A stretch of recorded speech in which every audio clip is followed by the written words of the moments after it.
The grand old stone building of the Holbrook Museum of History and Art stood as a quiet sentinel on Elm Street, its imposing architecture softened by the ancient oak trees that line the walkway.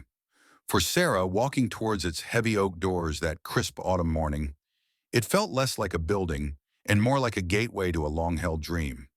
She was here for an interview, the culmination of years of hard work, late-night studying, and a deep passion for connecting people with the stories held within places like this.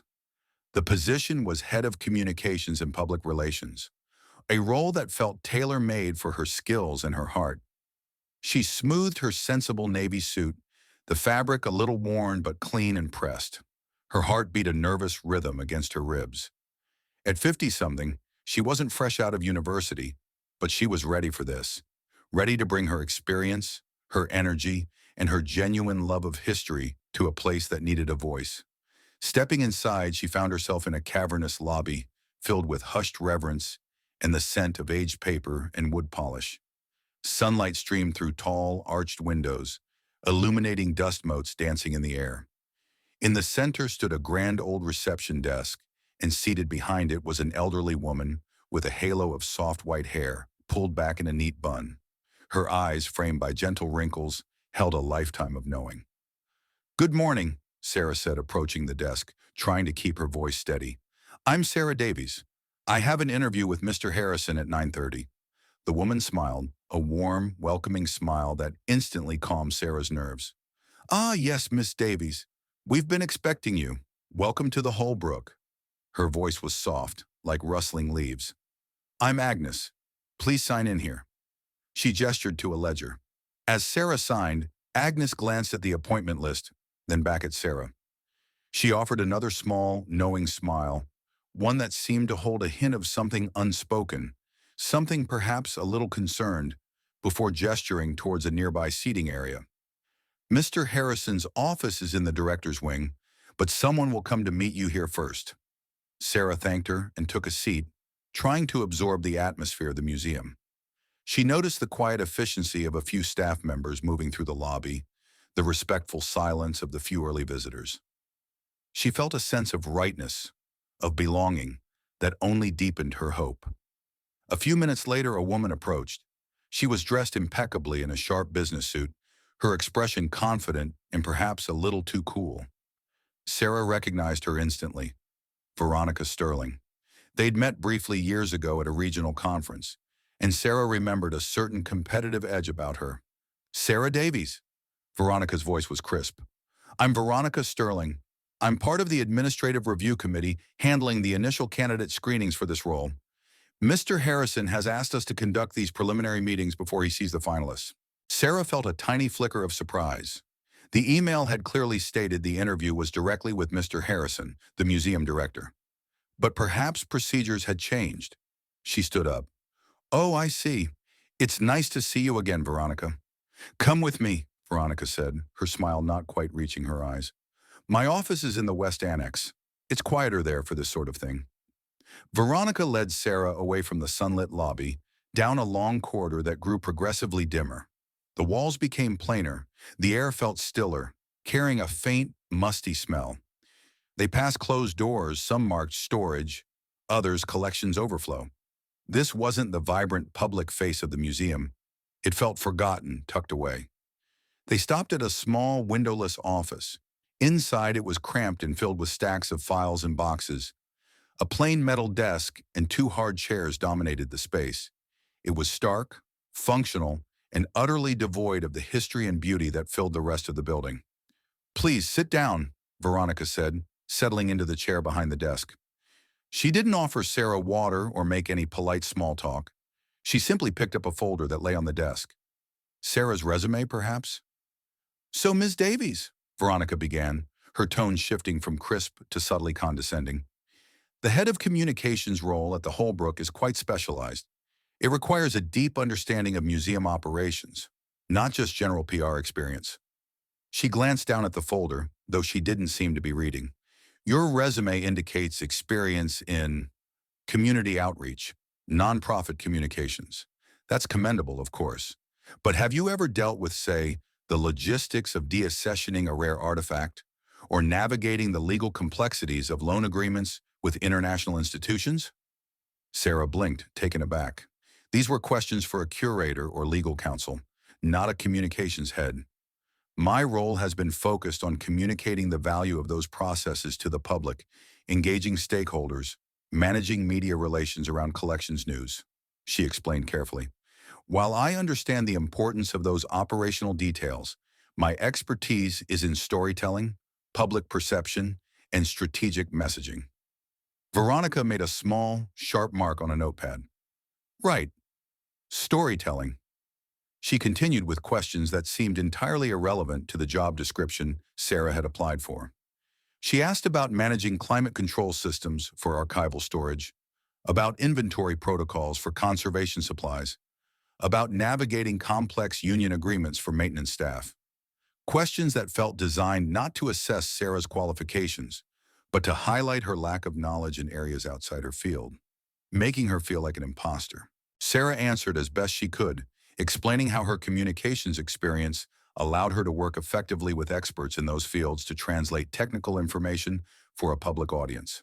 She tried to steer the conversation towards campaign strategy, media engagement, her ideas for the museum's public profile, but Veronica cut her off each time, returning to the obscure operational details. Veronica's expression remained neutral, but her eyes held a cold satisfaction. She was clearly enjoying this. It felt less like an interview and more like an interrogation designed for humiliation. Sarah's earlier confidence began to erode, replaced by a knot of frustration and hurt. It reminded her, unpleasantly, of times in her past when others had tried to make her feel small or inadequate for daring to pursue her goals. After about 20 minutes of this bizarre line of questioning, Veronica closed the folder with a decisive snap. "Well, Ms. Davies," she said, her voice losing even the pretense of warmth, "based on this preliminary screening, it seems your background isn't quite the specialized fit we require for the head of communications role at the Holbrook. Your experience is valuable, I'm sure, for positions requiring more general skills." She stood up, a clear dismissal. "We will keep your resume on file, of course. Perhaps something more suitable will open up in the future.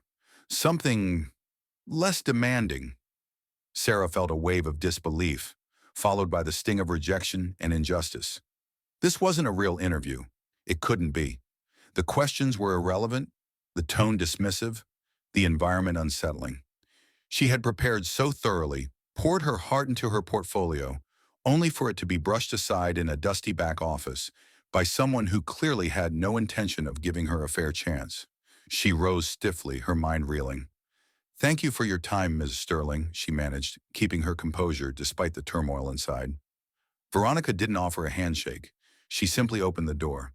"Someone will show you out."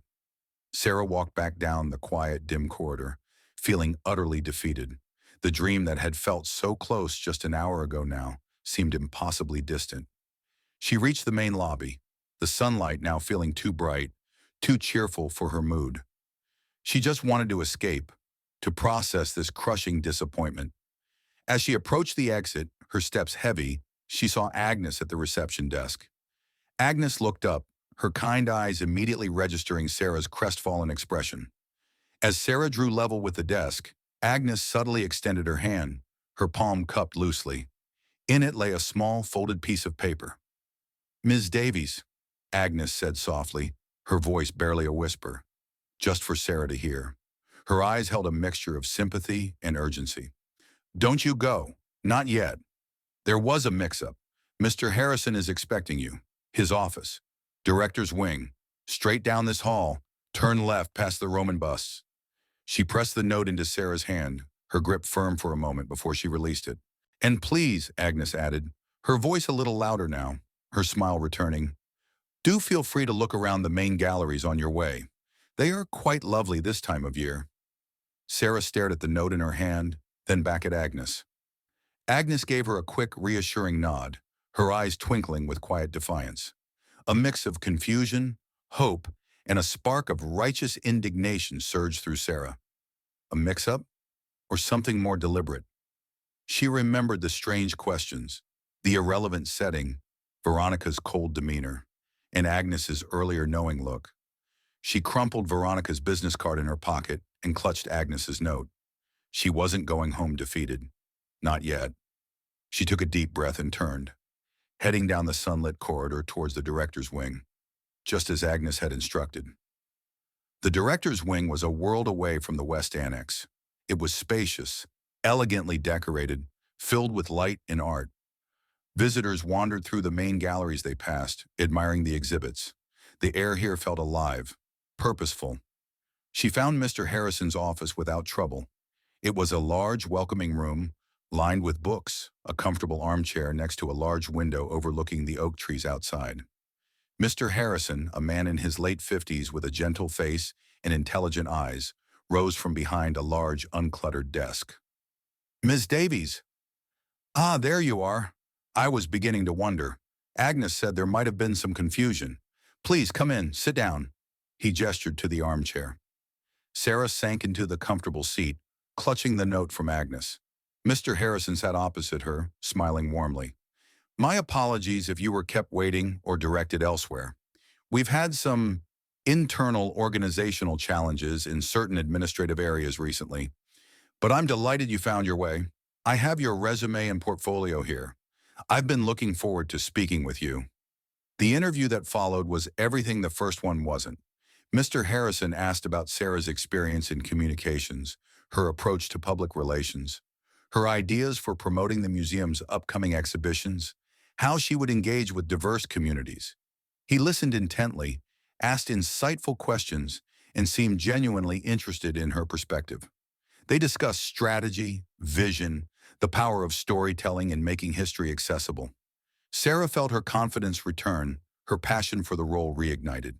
She spoke honestly about her strengths and weaknesses, her enthusiasm for the Holbrook and its potential.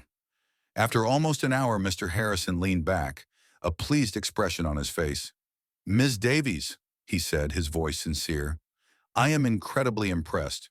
Your experience is exactly what we need, and your vision aligns perfectly with where I want to take the museum's public profile. Your portfolio, especially the campaign for the community literacy program you developed, is outstanding." He smiled. "The position is yours if you want it." Sarah felt a wave of relief and joy wash over her. "Oh, Mr. Harrison, yes, absolutely, I want it. Thank you. Thank you so much." "The pleasure is all mine," he said, standing. "My assistant will be in touch regarding start date, salary, benefits, all the necessary details." As they walked toward the door, Sarah couldn't hold back her curiosity any longer. "Mr. Harrison," she began hesitantly, "could I ask about the initial screening with Veronica Sterling in the West Annex?" Mr. Harrison paused, a slight frown creasing his brow. "Ah, yes, Agnes mentioned she had taken you to the West Annex. That was irregular. Veronica is part of our collections management support staff, working primarily with the archives. She is certainly not involved in the hiring process for senior management positions. Frankly, I was puzzled when Agnes alerted me that Veronica had taken you away from the main lobby." Sarah explained the strange questions, the irrelevant topics. Mr. Harrison listened, his frown deepening. "That sounds completely inappropriate and unacceptable," he said firmly.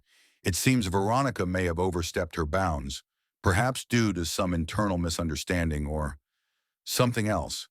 Rest assured, I will look into this immediately. I value integrity and professionalism at the Holbrook. Taking candidates to a storage area and asking irrelevant questions is not how we conduct our hiring." He gave Sarah a look that conveyed both concern and resolve. "I'm truly sorry you had that experience, Miss Davies. Please know that was not representative of the Holbrook or my expectations." Understanding dawned fully for Sarah. Veronica hadn't been conducting a preliminary screening. She had orchestrated a deliberate act of sabotage, using her position to intercept Sarah and try to humiliate her, to make her feel unqualified and drive her away. Why? Perhaps resentment, a misplaced sense of territoriality, or just old-fashioned mean-spiritedness rooted in that brief past encounter.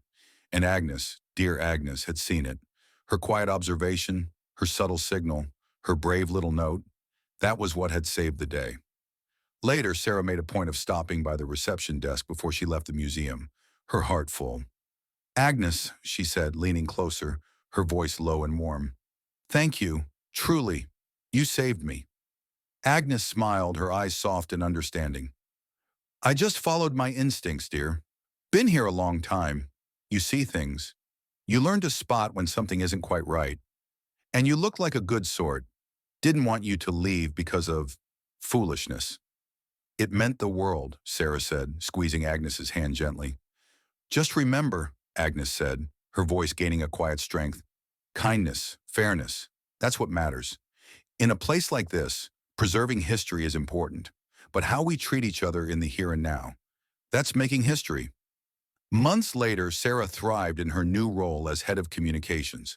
The director's wing felt like home, filled with creative energy and passionate colleagues. She loved her work, crafting stories that brought the museum's collections to life for the public. Mr. Harrison was a supportive and visionary director. She occasionally heard whispers through the museum grapevine. Veronica Sterling was no longer working in collections management. There had been an internal review, and actions had been taken regarding her conduct, including reports from other candidates she had similarly misled or mistreated. Sarah felt no triumph, only a quiet sadness that someone would choose that path. As Agnes had said, how we treat each other matters. Veronica had chosen a path of small cruelty, and it had led her elsewhere. Sarah, on the other hand, chose connection, passion, and gratitude.